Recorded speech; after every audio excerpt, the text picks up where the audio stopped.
ഇപ്പോൾ ഒരു പ്രധാനപ്പെട്ട വാർത്ത ഡൽഹിയിൽ നിന്ന് വരുന്നത് കെ സുധാകരനെ അനുനയിപ്പിക്കാൻ രാഹുൽ ഗാന്ധി ഇടപെടുന്നു എന്നുള്ളതാണ്. കെ സുധാകരനുമായി രാഹുൽ ഗാന്ധി സംസാരിച്ചേക്കും എന്നുള്ളതാണ് വാർത്ത. വിനീത വി ജി വിശദാംശങ്ങളുമായി. വിനീത, വലിയ അതൃപ്തിയിലാണ് കെ സുധാകരൻ. അപ്പോൾ ഹൈക്കമാൻഡ് നേരിട്ടിടപെടുകയാണോ? കെ സുധാകരനുമായി രാഹുൽ ഗാന്ധി സംസാരിക്കും എന്നുള്ള ഏറ്റവും പുതിയ വിവരം 24 പുറത്തുവിടുകയാണ്. അനുനയിപ്പിക്കാനുള്ള നീക്കം അത് ഹൈക്കമാൻഡ് ഇടപെടുന്നു എന്നുള്ളതാണ് അദ്ദേഹത്തിന്റെ ഫേസ്ബുക്ക് കുറിപ്പ്.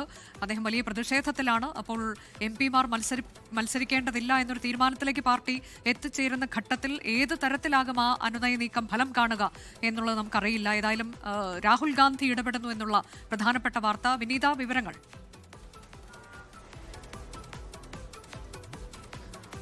തീർച്ചയായും അനുജ, അതൃപ്തി അറിയിച്ചതിന് പിന്നാലെ സുധാകരനെ അനുനയിപ്പിക്കുന്നതിനുള്ള നീക്കങ്ങൾ ശക്തമാക്കിയിരിക്കുകയാണ്. ഇക്കാര്യത്തിൽ ഹൈക്കമാൻഡ് തന്നെ നേരിട്ട് ഇടപെടുന്നു എന്നുള്ള വിവരങ്ങളാണ് നമുക്ക് ലഭ്യമായിരിക്കുന്നത്. രാഹുൽ ഗാന്ധി സുധാകരനുമായി സംസാരിക്കും, അങ്ങനെ ഒരു നീക്കം തന്നെയാണ് നടക്കുന്നത്. അതൃപ്തി അറിയിച്ചതിന് പിന്നാലെ, ശക്തമായിട്ടുള്ള അതൃപ്തി അറിയിച്ച സുധാകരൻ ഡൽഹിയിൽ നിന്ന് മടങ്ങിയതിന് പിന്നാലെ അദ്ദേഹം ഫേസ്ബുക്കിലൂടെ അതിവൈകാരികമായിട്ടുള്ള അദ്ദേഹത്തിന്റെ അതൃപ്തി അറിയിക്കുകയും ചെയ്തിട്ടുണ്ടായിരുന്നു. ഇതിന് പിന്നാലെയാണ് കോൺഗ്രസിനെ സംബന്ധിച്ചിടത്തോളം സുധാകരന്റെ ഈ അപ്രതീക്ഷിത നീക്കം കോൺഗ്രസിനെ വലിയ പ്രതിസന്ധിയിൽ തന്നെയാണ് ആക്കിയിരിക്കുന്നത്. നിയമസഭാ തെരഞ്ഞെടുപ്പ് കൂടി അടുക്കുന്ന ഘട്ടത്തിൽ ഈ ചർച്ചകൾ ഒരു വശത്ത് അത് പുരോഗമിക്കുകയും ചെയ്യുന്നു. ഇതിനിടയിലാണ് വലിയ അതിർത്തിയിൽ സുധാകരൻ നാട്ടിലേക്ക് മടങ്ങിയത്. പിന്നാലെ തന്നെ സുധാകരനെ പിന്തുണച്ചുകൊണ്ടുള്ള പോസ്റ്ററുകൾ പല മേഖലകളിലേക്കും പ്രത്യക്ഷപ്പെടുന്നുമുണ്ട്. ഇതൊക്കെ തന്നെ ഒരുപക്ഷെ പാർട്ടിയെ ഒരു പ്രതികൂലമായി ബാധിക്കാനടക്കമുള്ള ഒരു സാഹചര്യത്തിലേക്ക് പോകുന്നുണ്ട്. ഇത് തടയുന്നതിന് കൂടി വേണ്ടിയാണ് ഈ ഘട്ടത്തിൽ ഹൈക്കമാൻഡ് തന്നെ ഈ വിഷയത്തിൽ നേരിട്ട് ഇടപെടുന്നത്. രാഹുൽ ഗാന്ധി തന്നെയാണ് ഈ നിർണായക നീക്കത്തിൽ നേരിട്ട് ഇടപെട്ടിരിക്കുന്നത് എന്നുള്ളത് തന്നെയാണ്. രാഹുൽ ഗാന്ധി സുധാകരനുമായി സംസാരിക്കും.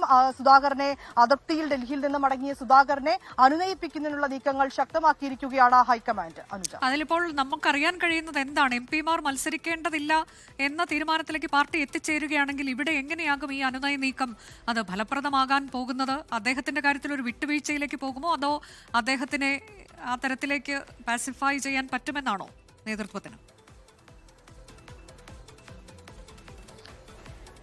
അനുജ, ഇതിൽ കോൺഗ്രസിനെ സംബന്ധിച്ചിടത്തോളം പ്രതിസന്ധിയിലാക്കുന്നത് സുധാകരന്റെ ഒരു നിലപാട് മാത്രമല്ല. സുധാകരനപ്പുറം അടൂർ പ്രകാശ് ഉൾപ്പെടെയുള്ള MP-മാർ നേരത്തെ തന്നെ മത്സരിക്കാൻ സന്നദ്ധത അറിയിച്ചവരാണ്. അതിൽ ഇപ്പോൾ അടൂർ പ്രകാശിനെയൊക്കെ പിന്തുണച്ചുകൊണ്ട് ശിവഗിരി മഠമടക്കം രംഗത്തെത്തിയ ഒരു പശ്ചാത്തലം കൂടിയുണ്ട്. ഇങ്ങനെയുള്ള ഒരു സാഹചര്യത്തിൽ സുധാകരന് ഒരു ഇളവ് നൽകുകയാണ് എങ്കിൽ ഈ സന്നദ്ധത അറിയിച്ച മറ്റ് MP-മാർക്ക് കൂടി ഈ ഇളവ് നൽകേണ്ടി വരില്ല. അല്ലെങ്കിൽ ആ ഒരു ഘട്ടത്തിൽ പാർട്ടി എന്ത് നിലപാട് സ്വീകരിക്കണമെന്ന് അടക്കമുള്ള കാര്യങ്ങളാണ് കോൺഗ്രസിനെ സംബന്ധിച്ചിടത്തോളം ആശയക്കുഴപ്പത്തിലേക്ക് ആക്കിയിരിക്കുന്നത്. അതിന് പിന്നാലെയാണ് ഈ അപ്രതീക്ഷിത മായി സുധാകരൻ കൂടി രംഗത്തെത്തിയിരിക്കുന്നത്. അതുകൊണ്ട് തന്നെ സുധാകരനെ കഴിഞ്ഞ ദിവസം തന്നെ സംസാരിച്ച അദ്ദേഹവുമായി ഒരു അനുനയ നീക്കത്തിന് വേണ്ടിയിട്ടൊക്കെയുള്ള ഒരു നിലപാടിലേക്ക് പാർട്ടി എത്തിയിട്ടുണ്ടായിരുന്നു. പക്ഷേ ആ അനുനയ നീക്കങ്ങളൊന്നും വിജയിച്ചില്ലെന്ന് മാത്രമല്ല, കടുത്ത അതിർത്തിയിൽ തന്നെ അദ്ദേഹം പിന്നീട് ഡൽഹിയിൽ നിന്ന് മടങ്ങുകയും ചെയ്തിട്ടുണ്ടായിരുന്നു. അതിന് പിന്നാലെയാണ് ഇപ്പോൾ ഹൈക്കമാൻഡ് തന്നെ ഈ വിഷയത്തിൽ നേരിട്ട് ഇടപെട്ടിരിക്കുന്നത്. അദ്ദേഹവുമായി സംസാരിക്കാനാണ് നിലവിൽ തീരുമാനിച്ചിരിക്കുന്നത്. അത് ഏത് രീതിയിൽ സുധാകരനുമായി ഈ വിഷയത്തെ അവർ അനുനയിപ്പിക്കുമെന്നടക്കമുള്ള കാര്യങ്ങൾ വലിയ പ്രതിസന്ധിയിലേക്ക് തന്നെയാണ് പോകുന്നത്. കാരണം ഈ ചർച്ചകൾ ഒരു വശത്ത് പുരോഗമിക്കുന്നുണ്ട്. അതിലിപ്പോഴും സംസ്ഥാന നേതൃത്വം വ്യക്തമാക്കിയിരിക്കുന്നത് ഈ ഹൈക്കമാൻഡാണ്. ഈ MP-മാർ മത്സരിക്കണമോ എന്നടക്കമുള്ള കാര്യങ്ങളിൽ അന്തിമ തീരുമാനത്തിലേക്ക് എത്തേണ്ടത് ഹൈക്കമാൻഡാണ്. ഹൈക്കമാൻഡ് ഈ വിഷയം ചർച്ച ചെയ്ത് തീരുമാനിക്കട്ടെ എന്നുള്ളതാണ് ഇപ്പോൾ അല്പസമയം മുമ്പ് സണ്ണി ജോസഫ് അടക്കം പ്രതികരിച്ചിരിക്കുന്നത്. പക്ഷെ അതേസമയം സംസ്ഥാന നേതൃത്വം ആദ്യഘട്ടത്തിൽ തന്നെ MP-മാർ മത്സരിക്കേണ്ടതില്ല എന്ന ഒരു എതിർപ്പ് അറിയിച്ചിട്ടുണ്ടായിരുന്നു. ഈ എതിർപ്പിന് പിന്നാലെയാണ് സുധാകരനുമായി സണ്ണി ജോസഫ് കൂടിക്കാഴ്ച നടത്തുകയും ഒപ്പം തന്നെ ഹൈക്കമാൻഡാണ് ഇതിൽ അന്തിമ തീരുമാനം. അതാണ് ഹൈക്കമാൻഡാണ് അന്തിമ തീരുമാനം കൈക്കൊള്ളേണ്ടത് എന്ന് പറയുമ്പോൾ രാഹുൽ ഗാന്ധി ഇനിയിപ്പോൾ എന്താകും കെ സുധാകരനുമായി ആശയവിനിമയം നടത്താൻ പോകുന്നത്? അതിൽ എന്തെങ്കിലും ധാരണ ഉരുത്തിരിഞ്ഞു വരുമോ എന്നൊക്കെയുള്ളതാണ് പ്രധാനമാകാൻ പോകുന്നത്.